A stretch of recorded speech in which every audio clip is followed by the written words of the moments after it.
Hello everyone, welcome to the Super Pun Show. I'm Mr. Singh. I'm Punar.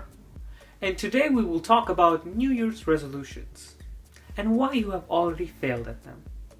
And don't feel bad, 88% of the population has already failed to keep their resolution within the first month.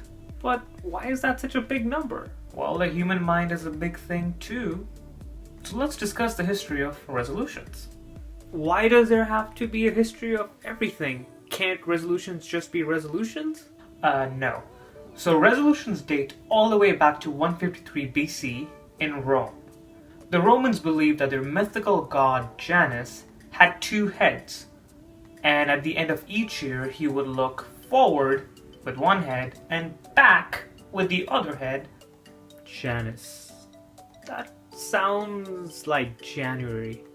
Correct, January is named after the Roman god. So the people made it a ritual to let go of the old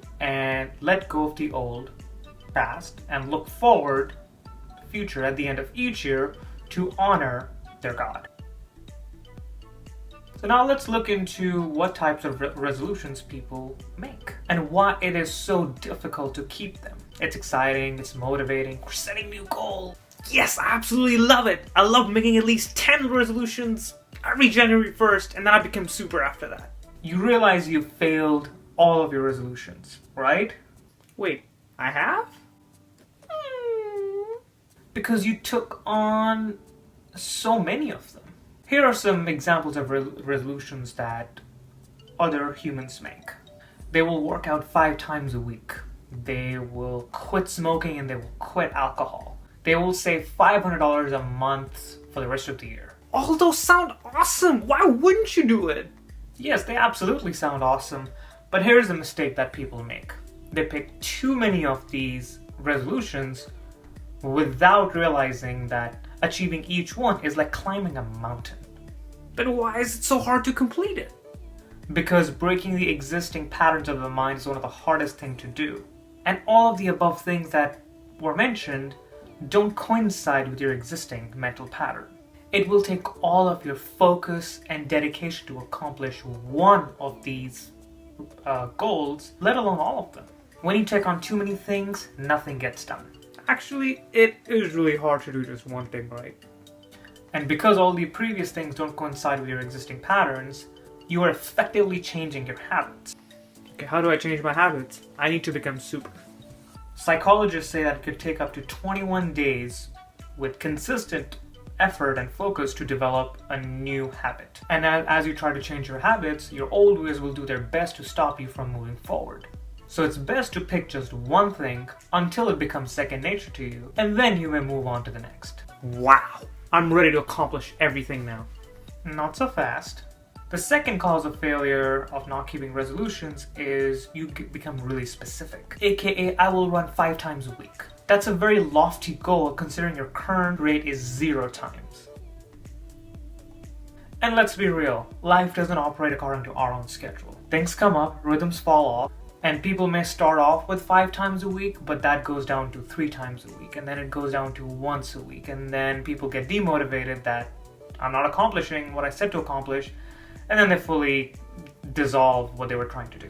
That definitely sounds like a cause of failure. Your feelings serve you well, Lord Singh. People give up too soon and too easily. Instead of specific goals, I have found that making generic goals is a little bit more helpful in developing new habits. For example, I want to run more often this coming year. So if you run once a week, twice a week, 4 times a week, and things fall off, and then you run once a week again, at least it's one tiny step forward towards your goal versus making it, 5 times a week. Try it, even if you don't do it for a few weeks and you pick it up again.